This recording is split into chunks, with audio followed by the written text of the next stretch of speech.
Good morning students. मैं विवेक श्रीवास्तव ईश्वर शरण inter college Prayagraj से क्लास 10th के बच्चों के लिए यूक्लिड डिवीज़न एल्गोरिथम के प्रयोग से हल करने के लिए कुछ प्रश्नों का हल दिया हुआ है और उसी पर आधारित आपको उदाहरण दिया है।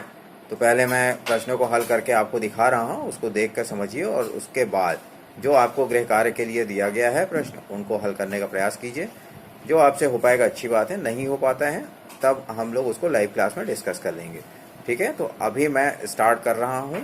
जिन प्रश्नों का मैंने हल आपके समक्ष किया हुआ है, करने जा रहा हूँ, उसको आप देखिए और समझने का प्रयास करिए। ठीक है, फिर स्टार्ट करते हैं आज की क्लास। ओके, देखो बेटा, इस पे मैंने यूक्लिड विभाजन एल्गोरिथम पर आधारित प्रश्नों को हल भेजा हुआ है। जैसे पहला प्रश्न है, यूक्लिड विभाजन एल्गोरिथम के प्रयोग से 657 और 963 का एचसीएफ ज्ञात कीजिए। तो हम देख पा रहे हैं कि इसमें 657 963 से छोटा है, तो 657 से 963 को भाग दिया जाए। एक बार जाएगा 657, जो शेषफल आया वो 306 आया। फिर 306 से 657 जो हमारा भाजक था वो अब यहाँ आ गया, तो 306 से 657 को भाग दिया गया, दो बार गया, 612 आया। शेषफल अब बचा 45। फिर 45 से जो पहले वाला भाजक है 306, उसको ले आए, 45 से भाग दिया, 6 बार गया। अब जब भाग किया तो कितना आ रहा है बेटा? 270 6 बार भाग करने पर, और शेषफल हमारा बचा 36। इस 36 से हम पुनः जो भाजक है हमारा 45, उसको भाग करते हैं। एक बार गया 36, अब शेषफल कितना आया? 9। 9 से 36 को भाग करेंगे, जो भाजक था पुराना 36 आ गया, और 9 चौक 36, यानी शेषफल 0। अर्थात यहीं पे हमारा काम खत्म हो जाता है, यानी 657 और 963 का एचसीएफ हो जाता है 9। पुनः यूक्लिड एल्गोरिथम के रूप में लिखने पर हम लोग इसको किस तरह से लिख सकते हैं कि हमारा जो पहला स्टेप है ना, यानी यहाँ से जो लिया गया 963 बराबर 657 गुणे 1 प्लस 306। जैसा कि मैंने पहले बताया था बेटा कि एक्चुअल में हम लोग यूक्लिड में क्या लिखते हैं, ए बराबर बी क्यू प्लस आर का रूप। बी क्यू प्लस आर का रूप का मतलब क्या हुआ कि भाज्य बराबर भाजक गुणे भागफल प्लस शेषफल। तो 963 बराबर 657 गुणे 1 प्लस 306। पुनः दूसरे स्टेप में चले जाते हैं। अब हम लोग किसको लिखेंगे बेटा? 657 को। यहाँ देखिए 657 बराबर 306 गुणे 2 प्लस 45। कहाँ से आ रहा है? 306 गुणे 2 प्लस 45। पुनः क्या आ गया बेटा? अब 306 को लिखेंगे, तो 306 स्टेप 3 हमारा हो रहा है। 306 बराबर 45 गुणे 6 प्लस 36। ये कहाँ से आ रहा है? इसी जगह से 306 को 45 से भाग दिया गया, 6 भाग फल आया और 36 शेषफल आया। तो 306 बराबर 45 गुणे 6 प्लस 36। इसी प्रकार से स्टेप 4 में जाइए, तो 45 से अब क्या किया गया? 306 को भाग दिया गया, नहीं ये तो हो चुका है। इसके बाद 36 से 45 को भाग दिया गया, तो 45 बराबर 36 गुणे 1 प्लस 9, शेषफल जो हमारा आया हुआ है। अब आप देखिए 9 से हम लोग 36 को भाग दे रहे हैं, तो यहाँ पर पुनः लिख दिया गया 36 बराबर 9 गुणे 4 प्लस शेषफल 0। अर्थात यह जो मेथड प्रोसेस लिखा गया स्टेप 1 स्टेप 2 3 4 5, ये हमारा यूक्लिड में लिखने का तरीका है। यूक्लिड एल्गोरिथम के रूप में इसको लिख दिया गया। अब हम लोग देखते हैं 657 963 का एचसीएफ क्या है? 9 है, जो हम भाग विधि से पहले भी निकाले हैं, लेकिन इसको लिखने का जो वास्तविक तरीका होता है यूक्लिड डिवीजन एल्गोरिथम, वो ये तरीका होता है। ठीक है, इसी प्रकार से हम आपको दूसरा प्रश्न भी दिखा रहे हैं हल करते हुए। जो हमारा दूसरा प्रश्न है, आप उसको देखिए कि यूक्लिड विभाजन प्रमेयिका का प्रयोग करके दर्शाइए कि किसी धनात्मक पूर्णांक का वर्ग किसी पूर्णांक के लिए 3m या 3m प्लस 1 के रूप में होता है। तो अब इसमें बेटा हमें क्या करना है कि कोई एक धनात्मक पूर्णांक मानना है। तो सबसे पहले हम मान लेते हैं कि माना कोई धनात्मक पूर्णांक x है। अब उस x को हम यूक्लिड विभाजन प्रमेयिका का प्रयोग करते हैं हुए, जो प्रमेयिका है a बराबर बी क्यू प्लस आर, इसकी सहायता से लिख सकते हैं x बराबर 3q प्लस आर, जहाँ r का मान क्या होगा बेटा? 3 से कम होना चाहिए और 0 या उससे बड़ा। तो ऐसा इसलिए मान लिया गया क्योंकि जो हमें सिद्ध करना है वो क्या करना है बेटा? 3m या 3m प्लस 1।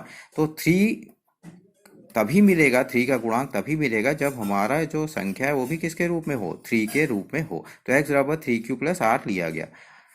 अब x बराबर 3q प्लस 0 हो सकता है, या 3q प्लस 1 हो सकता है, या 3q प्लस 2 हो सकता है। क्यों? क्योंकि r का मान या तो 0 होगा, या 1 होगा, या 2 होगा। अब आपको सिद्ध करना है कि इसका वर्ग, पूर्णांक का वर्ग, तो हम क्या करेंगे भाई, x का वर्ग निकालेंगे। तो x का वर्ग अर्थात x बराबर पहला में क्या है 3q, तो 3q का वर्ग हो गया। तो 3q का स्क्वायर क्या है बेटा 9q स्क्वायर, 9q स्क्वायर। तो इसको क्या लिख सकते हो 3 गुणे 3q स्क्वायर। अब ये 3q स्क्वायर क्या हुआ, कोई भी एक धनात्मक पूर्णांक हो सकता है, तो इसको क्या लिख लिया गया 3m, जहां m का मान कर दिया गया 3q स्क्वायर। पुनः अब हमारा x क्या है बेटा 3q प्लस 1 है, तो अब हम x स्क्वायर क्या लेके चलेंगे 3q प्लस 1 का होल स्क्वायर। क्यों, अगर x का मान क्या है 3q प्लस 1 लिया जाता है। तो अब इसका वर्ग करने पर क्या मिलेगा बेटा a प्लस बी का होल स्क्वायर, यानी 9q square plus 6q plus 1। कहाँ से आ रहा है a प्लस बी का whole square, a square plus 2ab plus b square. तो जब हम सरल करते हैं तो क्या देख रहे हैं 3 into 3q square plus 2q ना, प्रथम दो पदों से 3 कॉमन ले लिया गया, 3 बाहर होने के बाद क्या बच रहा है 3q square plus 2q plus 1, अर्थात 3m प्लस 1, जहां m का मान क्या हुआ बेटा इस जगह से 3q स्क्वायर प्लस 2q। हमें ये देखना है कि ये जितने भी रूप आएंगे वो 3m या 3m प्लस 1 के रूप में आएंगे। तो हमें दूसरा भी दिख गया कि जब x 3q प्लस 1 था तो भी क्या आ गया 3m प्लस 1।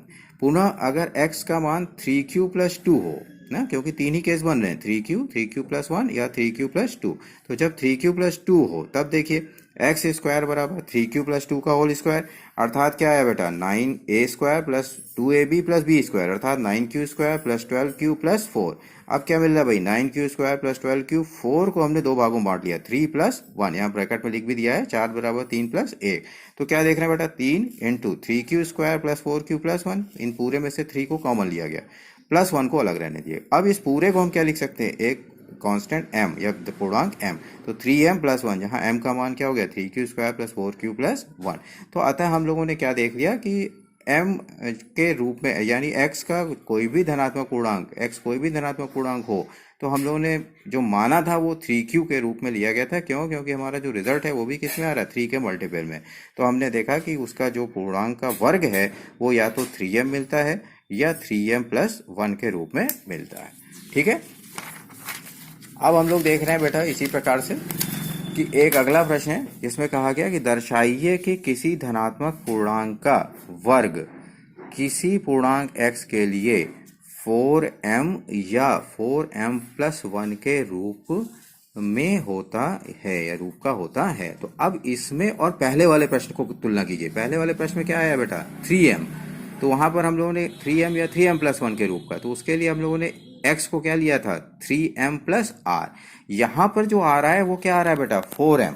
तो जब 4m आ रहा है तो अब हमारा जो r का मान लेना होगा उसको ध्यान रखना है कि उसमें अब जो हमें x का मान लेना होगा उसको 4q के मल्टीपल में लेना होगा। इसलिए x कोई धनात्मक पूर्णांक है और उसको क्या लिखा गया 4q प्लस r। कहाँ से लिखा गया, विभाजन प्रमेय का a बराबर bq प्लस r की सहायता से। ठीक है, तो x बराबर 4q प्लस r, जहाँ 0 लेस देन और equal to r less than 4। ठीक है, क्यों, क्योंकि यहाँ मल्टीपल क्या है 4 है। तो अब हम जानते हैं प्रमेयिका से a plus B Q plus a equal to B Q plus r हो तो b का मान क्या होगा r से छोटा या r से छोटा और 0 से बड़ा। तो उसी प्रकार से r का मान यहाँ पर क्या होना चाहिए 0 से 0 या उससे बड़ा और 4 से छोटा। तो r का मान क्या क्या हो सकता है 0, 1, 2 और 3। तो r का मान क्या क्या हो सकता है 0, 1, 2, 3। तो अब 1 बाई 1 हम लोग मान लेके चलेंगे। तो पहला क्या लिया गया r बराबर अगर 0 हो तो x का मान क्या हो बेटा 4q प्लस 0 अर्थात 4q, इसलिए x स्क्वायर क्या हो जाएगा 4q का स्क्वायर अर्थात 16q स्क्वायर। अब 16q स्क्वायर में हम क्या कर सकते हैं बेटा 4 कॉमन ले सकते हैं, 4 इंटू 4q स्क्वायर अर्थात ये क्या आ गया 4m। तो हमने यहाँ देखा कि 4m के रूप का आ रहा है, इसको समीकरण 1 बना के रख लिया। पुनः यदि x का मान r का मान 1 हो तब x क्या होगा 4q प्लस r, यानी r अगर 1 है तो 4q प्लस 1। अब उसका स्क्वायर कर दिया जाए तो 4q प्लस 1 का स्क्वायर, स्क्वायर को जब खोलोगे तो क्या आएगा बेटा 16q square plus 8q plus 1। कहाँ से आया a plus B whole square फॉर्मूले से, a square plus 2ab plus b square. अब आप देखिए प्रथम दो पदों से 4 को कॉमन ले लिया गया तो क्या बच रहा है 4q square plus 2q plus 1 अपनी जगह। अब इस 4q स्क्वायर प्लस 2q को मान लिया m, तो ये किस फॉर्म का आ गया 4m प्लस 1, समीकरण 2 मान के रख लिया। पुनः अब हम यदि r बराबर क्या ले लें 2, क्योंकि r का मान 0 हो सकता है या 1 या 2 या 3, तो अब r बराबर 2 ले लें तो x का मान क्या हो गया 4q प्लस 2। अब इसका वर्ग करके देखिए भाई x स्क्वायर बराबर क्या आ रहा है 4q प्लस 2 का होल स्क्वायर, 4q प्लस 2 का होल स्क्वायर, पुनः कौन सा सूत्र लग जाएगा, a प्लस बी का होल स्क्वायर। तो क्या आ रहा है बेटा, a स्क्वायर अर्थात 4q का square 16q square plus 2ab 2 into 4 into 2 कितना हो गया भाई, 2 4 जा 8 2 जा 16q प्लस b का स्क्वायर यानी कि 4, 2 का वर्ग यानी 4। अब आप देखिए इन सभी पदों में 4 का गुणांक दिख रहा है, यानी 4 हम थ्रू आउट कॉमन ले सकते हैं। 4 कॉमन ले लिया गया, क्या बच गया 4q square plus 4q plus 1। इस पूरे को क्या मान लिया, m, तो बाहर 4 था तो पूरा का पूरा क्या मिल गया 4 इंटू एम। अब पुनः एक पद और बचा रह गया, r का मान 3, तो r का मान 3 रख लिया जाए। x क्या हो गया बेटा 4q प्लस 3। अब हम लोगों ने क्या किया, एक्स स्क्वायर बराबर 4q प्लस 3 का वर्ग, क्या देखा गया, ये आ रहा है 16q स्क्वायर यानी a स्क्वायर प्लस 2ab, तो 2 इंटू 4 कितना हो गया भाई 8, 8 इंटू 3 24 यानी 2ab 24q प्लस b का स्क्वायर 3 का वर्ग कितना हो गया 9।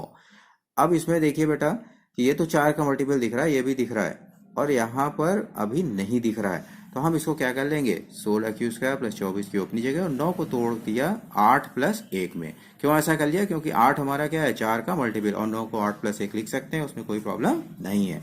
अब फर्स्ट 3 पदों से क्या देख रहे हैं 4 कॉमन कर लें, तो क्या बचा रह जाएगा 4q square plus 6q plus 2 plus 1 अलग कर लिया, तो अभी क्या आ रहा है बेटा 4m प्लस 1।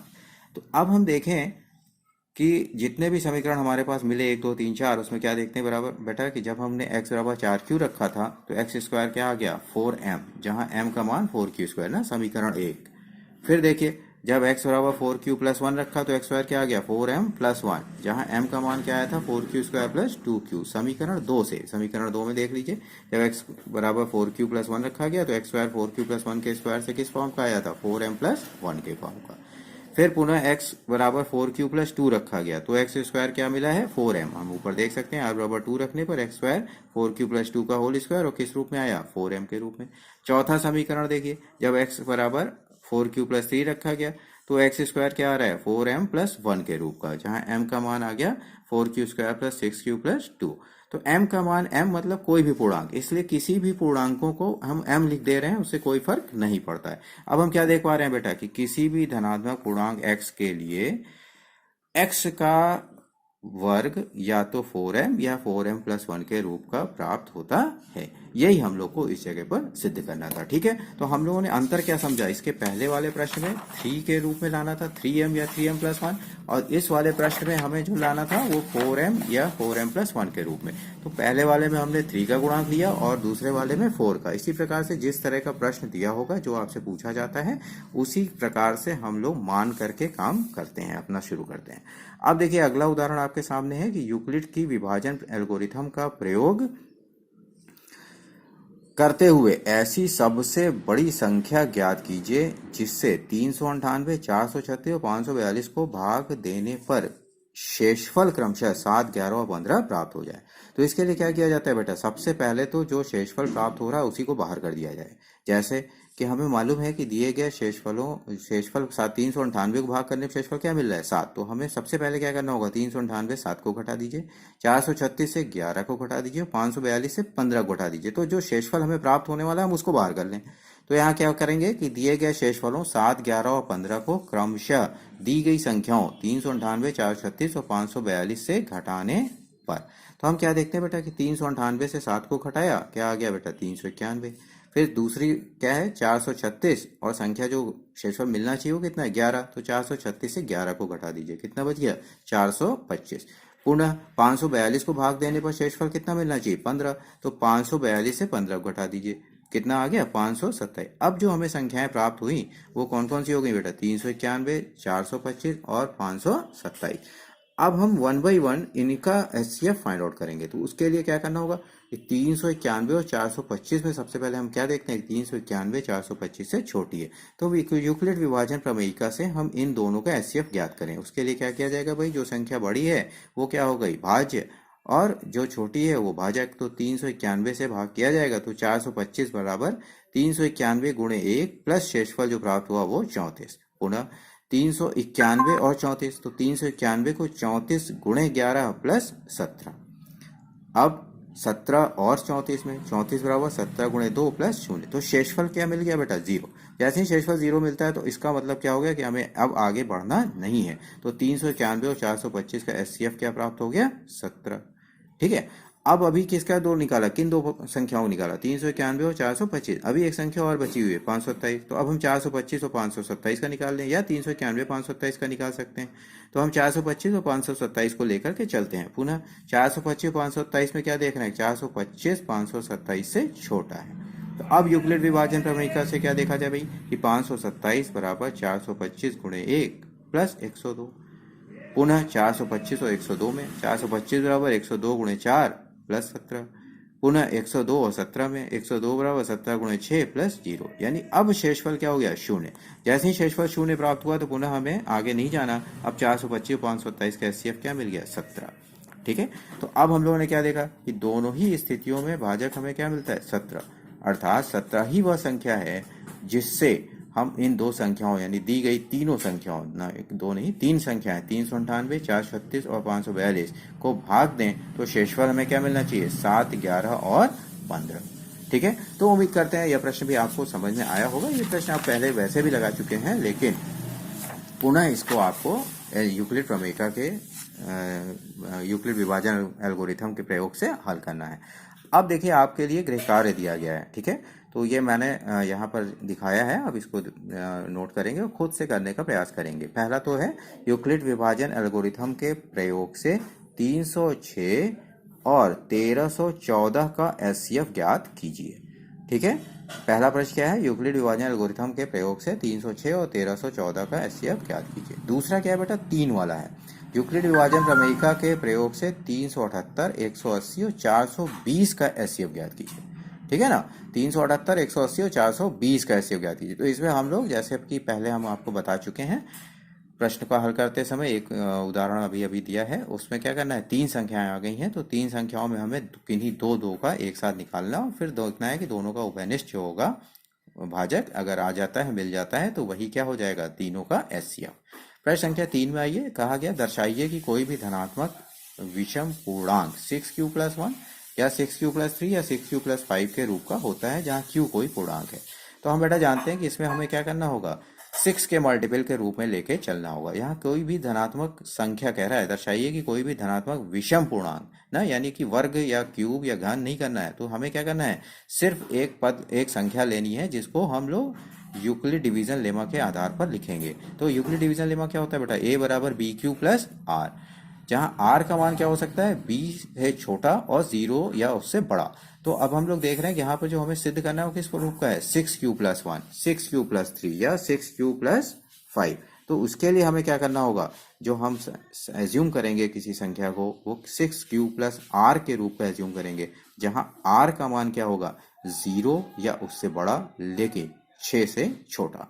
तो a बराबर आप क्या लेके चलेंगे? 6q + R, जहाँ R का मान 0 हो सकता है, 1 हो सकता है, 2 हो सकता है, 3 हो सकता है, 4 हो सकता है, 5 हो सकता है और 6 हो सकता है। और फिर आप देखिएगा कि वह संख्या सम आ रही है या विषम आ रही, कौन सी संख्या सम हो रही, कौन सी संख्या विषम हो रही। ये आप जानते ही हैं, सम का मतलब क्या हुआ? 2 से भाग हो जाए, और विषम का मतलब 2 से न कटने पाए। तो अब आप देखेंगे उसमें विषम संख्याएं कौन कौन सी मिल रही हैं और तब आप बता पाएंगे कि ये संख्या विषम है। ठीक है, अगला प्रश्न, यूक्लिड विभाजन प्रमेयिका का प्रयोग करके दिखाइए कि किसी धनात्मक पूर्णांक का घन 9m 9m + 1 या 9m + 8 के रूप का होता है। अर्थात पुनः प्रश्न पढ़ रहा हूं, यूक्लिड विभाजन प्रमेयिका का प्रयोग करके दिखाइए कि किसी धनात्मक पूर्णांक का घन 9m 9m + 1 या 9m + 8 के रूप का होता है। तो अब देखो बेटा, आगे हम संख्या जो एज्यूम करेंगे उसका घन हमें चाहिए। तो हमारा घन जिसमें 9 आ रहा हो, 9 का गुणांक हो, तो हम देख सकते हैं कि अगर हम 2q + R लेके चलें तो 2 का घन में 9 नहीं आता, लेकिन 3 का अगर लेके चलें तो 3 का घन क्या हो जाता है? 27। अर्थात वहां पे 9 का गुणांक मिल जाता है। तो इस जगह पे जो हमें मानना होगा वो संख्या यूक्लिड डिवीजन लेमा के सहायता से a बराबर BQ + R के रूप में क्या लेना चाहिए? a बराबर 3q + R, जहां R का मान अब क्या होगा? 0 से 0 या उससे बड़ा और 3 से छोटा। तो R का मान क्या हो जाएगा? 0 1 या 2। अर्थात जो हमारी संख्या a होगी या x होगी वो क्या हो जाएगी? 3q, दूसरी 3q + 1 और तीसरी 3q + 2। और फिर जिस तरह से हम लोगों ने वर्ग का किया हुआ है उसी तरह से आप 1/1 तीनों का क्या करेंगे, क्यूब करेंगे। यानी 3q का घन करेंगे, फिर 3q + 1 का घन करेंगे, फिर 3q + 2 का घन करेंगे। और उसमें देखिए कि क्या वह 9m 9m+1 या और 9m+8 के रूप का हो रहा है। अगर आपको मिल जाता है तो अच्छी बात है, अगर कहीं कोई समस्या होती है तो आप लाइव क्लास में मुझसे डिस्कस करेंगे। ठीक है, तो अभी मैं इतने पे आपका काम रोक रहा हूँ। अब इसको आपको पढ़ना है, समझना है हल को, और उसके बाद जो गृह कार्य दिया गया है उसको भी करने की कोशिश करना है। अगर आपसे किसी कारणवश नहीं हो पाता है तो आप उसको मुझसे पूछ सकते हैं। ठीक है बेटा, ओके।